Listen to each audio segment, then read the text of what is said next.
Now it's time for Inspirational Women. And my guest, Mary Kay Carson, an inspired and inspiring author who has over 50 books to her credit, books where she aims to connect kids, youth, and big kids with nature and with history by making it relevant, really a part of them.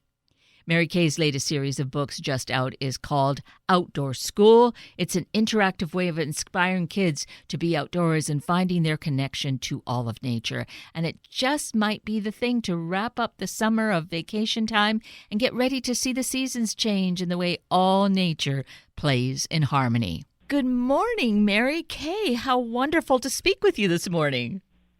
It's good to speak with you, too.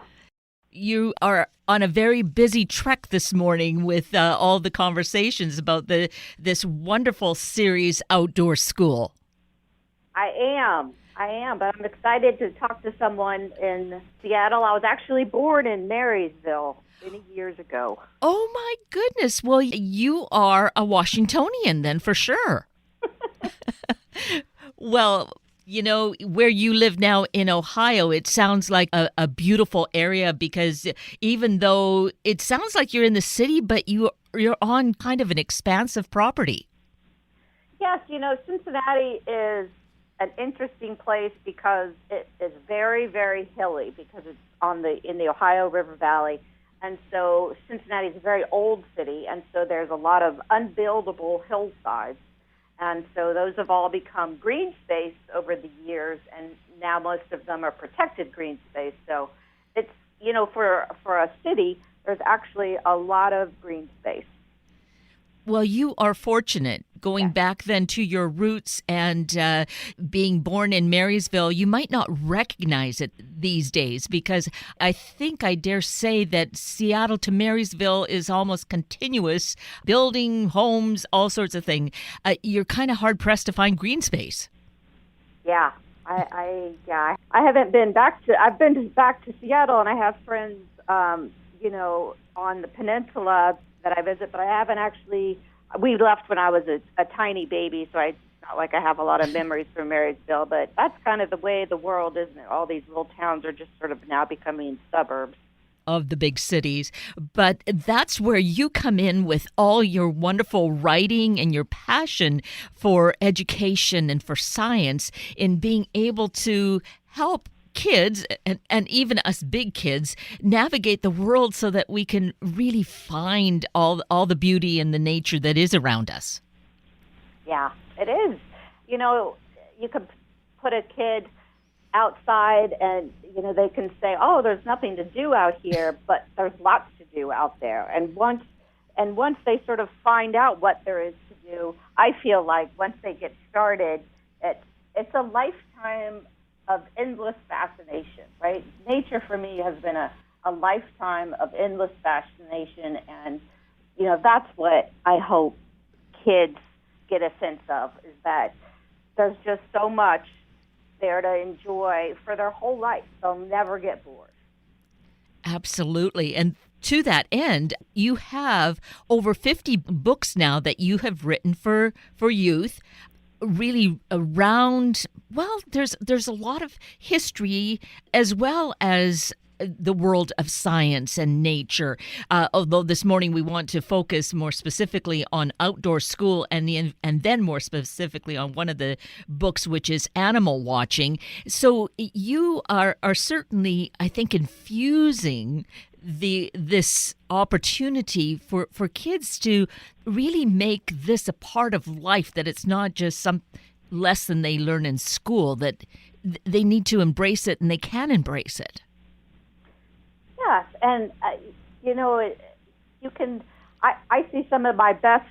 I see some of the best hawks driving on the highway. You know, you see them in the sky, and you know, you can watch birds and look for animal tracks walking to the school bus. You know, it just becomes part of your everyday life that you know what's going on around you. There's like this whole world that's going on around you all the time that most people are just completely, you know, unaware of. And, you know, once you know about it, you just can't stop noticing, you know, oh, these prints were here yesterday, but today these raccoon prints seem to be over on the other side of the street.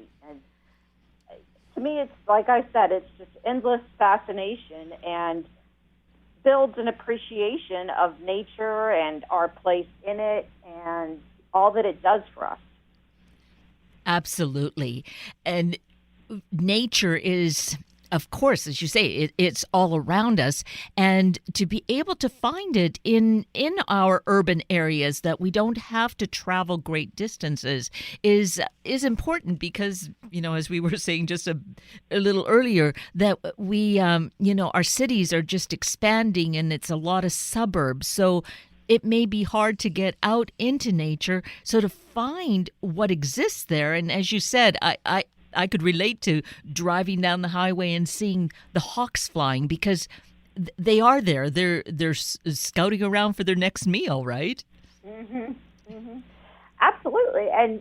And our, suburbs and cities are actually greener today than they were, 50 years ago.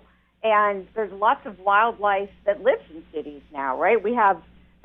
I have coyotes that come through our yard, and I live in the city, and we have lots of birds, and sometimes it's actually easier to see animals in a place where they are used to people than out in the middle of the wilderness.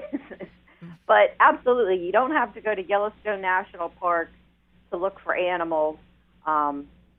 They're all around us. Well, and in one way, that's because we've really encroached on their habitat, isn't it? Absolutely. And lots of people bring food with them. And, where people live, they plant trees and bushes that provide food for a lot of animals. And so sometimes suburban areas is better habitat than the farm field that was there before.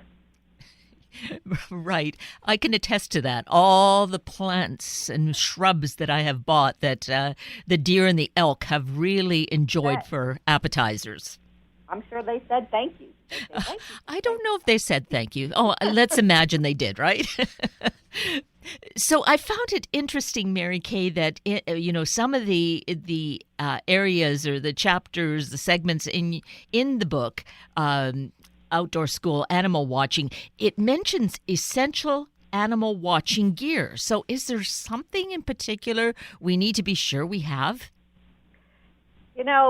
You're really going to have a pair of binoculars if you really want to get a good view of things. It just makes it so much easier not to have to get so close, and you'll see a lot more. So I would say that a pair of binoculars, and they don't have to be $1 million pair of binoculars, but a pair of binoculars is a really great thing to have. I mean, everything else is sort of common sense. You're going to, about being outside, if you're around ticks or different bugs and all of that kind of thing. But a pair of binoculars, to me, is like, for animal watching, it really, really helps. And, along this line and all that we've been talking about in terms of this book and all the books that you write, considering this year that we have experienced, a year plus now, and kind of the upheaval and so much remote learning that's going on and parents having to take on the role of teachers so much of the time and teachers having to scramble, I feel that these books are a great resource for everyone involved, that they really help to bridge endless gaps. I do too. It's just, it's been so difficult with school and learning, and I feel like online school, especially for a lot of kids, can feel like a chore, and you don't want learning to become a chore, right? We all need to be lifelong learners. And so hopefully over the summer break, kids will be able to spend time outdoors and they'll still be learning, right? The outside environment is the perfect environment for learning because unlike a screen that's right in front of you, outdoors is 360 degrees. What's at your feet, what's above your head, what's behind you, right? There are smells, sights, sounds. It's multi-sensory. The natural world is like a giant open-ended laboratory that you can experiment and observe in. And so books like this help kids, motivates them, gives them some objectives so they can get outside, and it helps them keep up with their reading. But mostly it's just about spending time outside. Yes, appreciating this world, this wonderful planet that we live on. Yes. It's like they say, you can't love what you don't know about. And so they need to know about it before you can care about it. Exactly. And you were saying how, some of our cities have become greener. So there is that consciousness that has been evolving to when there's developments that occur that a certain amount needs to be dedicated toward providing a green space. So there's a consciousness that's alive, but that needs to be built upon. And that's why our kids and we, as their parents and their elders, and need to be in conjunction with them on learning that and promoting that, so that we just keep building more of that for our future. That's right. And I often get asked for how to help sort of reluctant kids that just want to stay inside and play video games, how to get them to enjoy the outdoors more.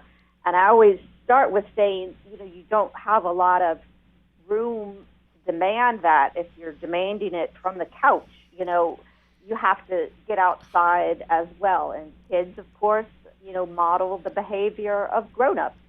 And so if, spending time outdoors, doing whatever, going for a walk, gardening, even just noticing things as you're walking, to the parking lot, from the store back to the car, it's like, oh, look at that bird, or wow, I didn't know that those clouds had gotten so dark. All of those kind of things really, really help.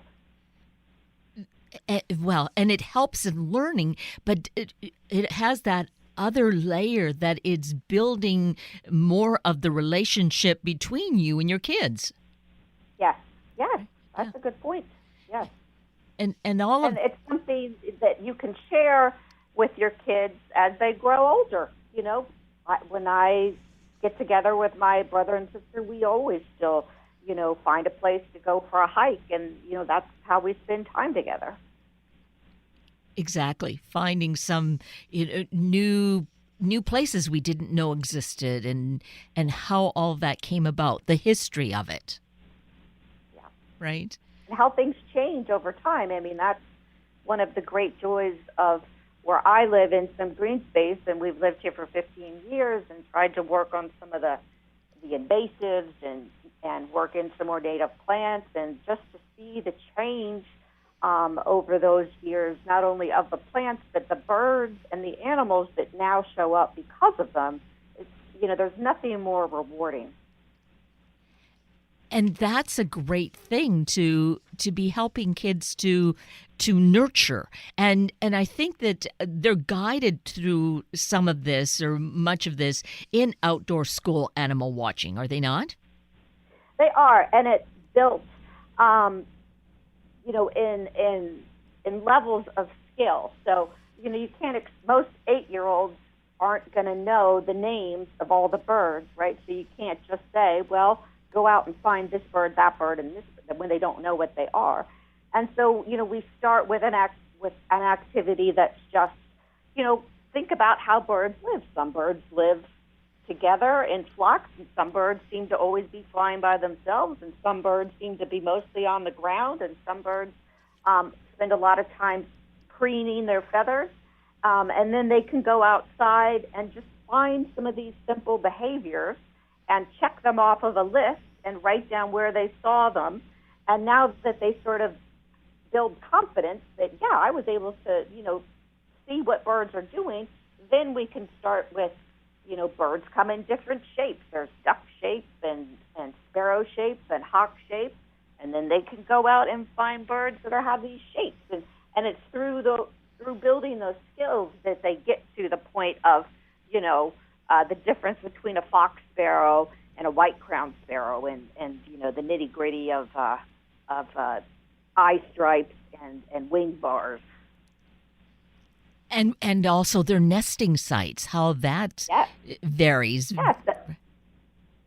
Yes, that their nests, and the behaviors for me is like one of the funnest parts of animal watching. And so many birds and other animals, you simply know them by the way that they're hopping around, right? That can't be anything but a nuthatch, because it's hopping upside down on the tree trunk, or that little furry thing that's off in the distance is obviously a squirrel, because it's running in funny hops that stop and start and stop and start. So the behavior is really one of my favorite parts of animal watching. And it causes us to slow down rather than moving at a frantic pace that we seem to be doing so much of the time. Maybe not so much in this last year, but still, there's just that kind of a way of being that's become part of our life. So being in nature helps us to slow down, and it's so much healthier for us, certainly.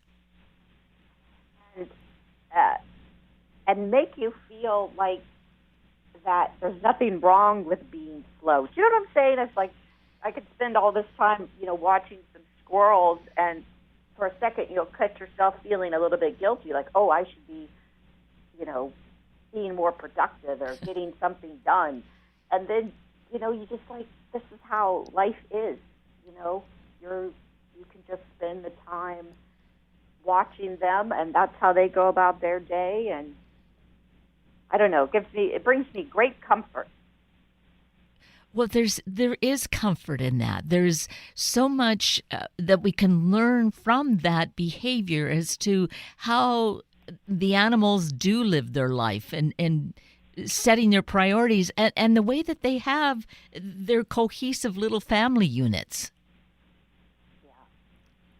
And just to know that, just like other people, animals live in all different kinds of ways and all different kinds of lives, and it's like I keep coming back to the whole idea of things being infinitely fascinating. I just find it infinitely fascinating, and and to remember that we're animals too, and we share more with them than we have differences with them. So I think and that's something that kids know, right? I mean, all little kids love animals, and they just get busy with school and whatever else they're doing. But I feel like that germ is still there inside them. Exactly. And by being able to nurture that, brings learning and education to a whole new and exciting level. It's just what you say about it then being infinitely fascinating, instead of feeling like, oh, this is such a chore. Being so much more involved. Yes. I mean, I'm shocked, when I meet grown-ups who have lived in a place their whole lives, and they have no idea like what that tree is in their front yard that they've been looking at for 20 years, or don't know what a cardinal is, and it's not just about not knowing. To me, it's about, if you don't know those things, then you're not even noticing what's going around you, and so that's what it is to me, is just to get kids to notice the natural world that's going around them all of the time, and all that it's doing for us, and its own value in itself. It's especially during this pandemic year, the natural world has gone on very well, thank you. So. And isn't that true? I think that's what we really noticed in the first few months. Without so many planes flying overhead, all of a sudden we had more songbirds in our yard. Right. right? Right. Right. So yes, there has been a wonderful piece of that. I'm going to take a little sidetrack, a little detour here, thinking of how nature, does very well, and it relates to Washington State because. 20 some years ago, I think it's 25 years ago now, Mount St. Helens erupted. Yeah. And at the time, I was actually living in Hawaii, so I knew it erupted, but I had no other real knowledge of it except to see the cloud eventually kind of come past us a long time later. But when I moved to Washington State, and I then drove down the freeway and I came across this devastating landscape and I thought, what on earth is this? It was just so bleak, these just gray ash everywhere. I didn't realize, though, at that time, that that's, of course, where Mount St. Helens had erupted and the river was gone, the trees were gone. But then within about 20 years, it became so lush. The river was there. The trees were just, quite massive and verdant. So nature can come back, despite us. Absolutely. I mean, it's a perfect lesson for, this too shall pass. Mm. And it's good to remember that, the human species is only about 200,000 years old. And, that squirrel that you're mad at for eating all your bird seeds has, 20 times that length of time on the planet. So they've got something right. They've been around for a long time. Exactly. So we've talked about being in the forests and the air and the animals around us. Let's talk a little bit about the rivers and the lakes and the streams and what to be adventuring with there. The animal, the one thing is the rock fossil and shell hunting book has some great activities with shells, finding shells, and, of course, river stones that have been tumbled by the water. And the animal watching book has a section on fish and how to observe fish.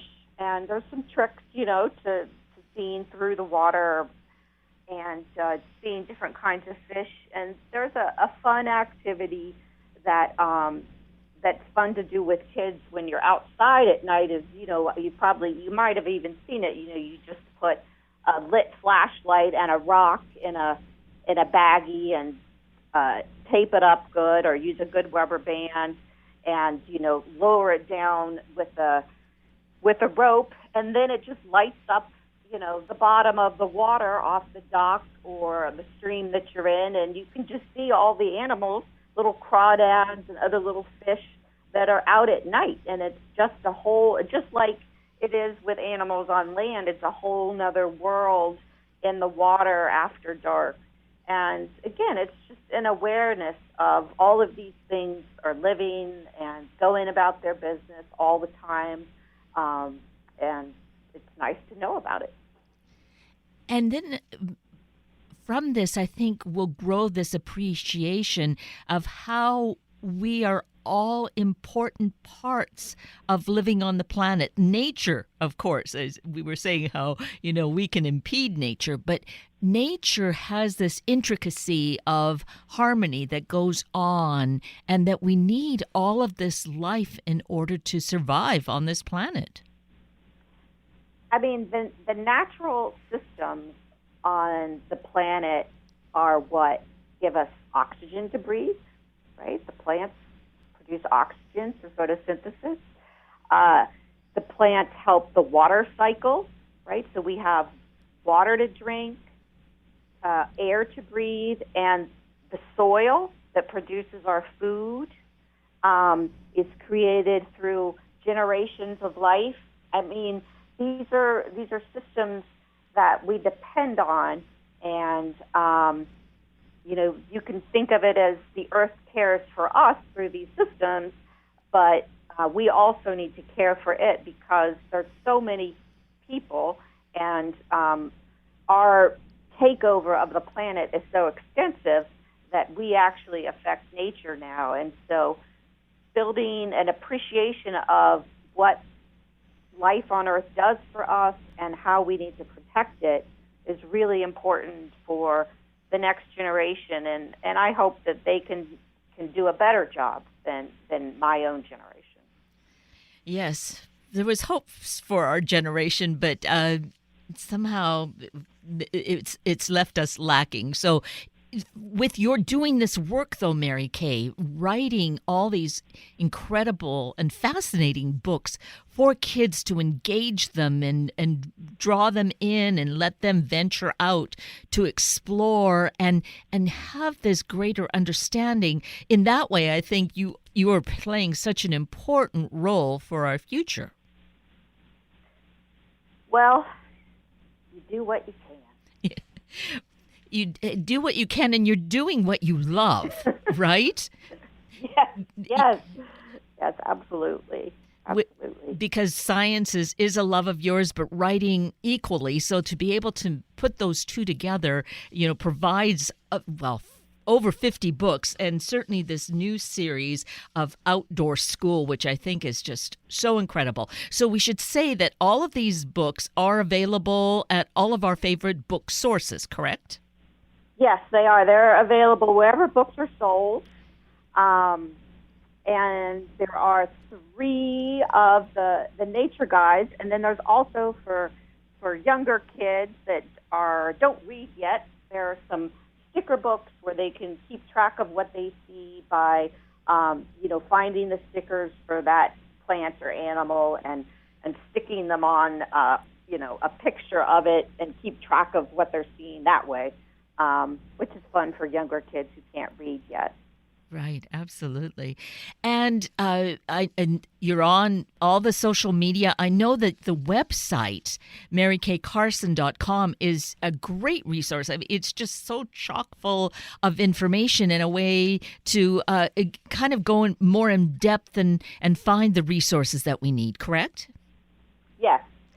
It's kind of geared toward teachers, especially, so there's a lot of information there and information about my books and what's coming up next, and I am on Twitter. It's just at Mary Kay Carson, and Instagram and Facebook as well. I don't know, are people still on Facebook? I don't know. Oh, now and then. It's best to cover all the platforms. Therefore, you're going to connect with most people then. Right. I feel like it's all divided by age now. Like my dad is still on Facebook, so I have to be on Facebook. Yes, there you go.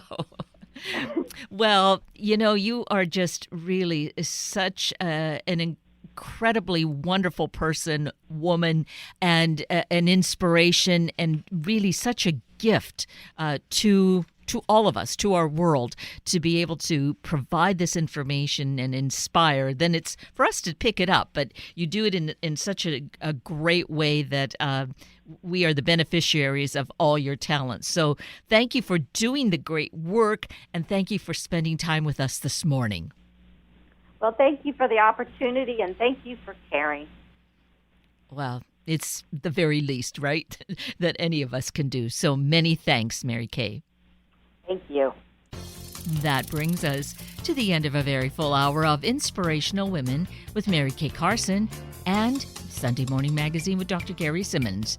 I'm Kate Daniels, your host, and I greatly appreciate your sharing this hour with me and these special guests.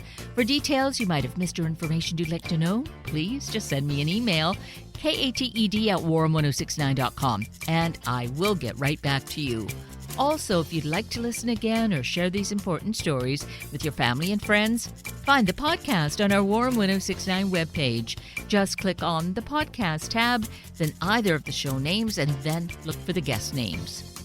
I now wish you and your family a day of finding the space for healing, quite likely out in nature. Have a week of the same, and then please plan to join me again next weekend for another hour of Sunday Morning Magazine and Inspirational Women on Warm 1069. Good morning.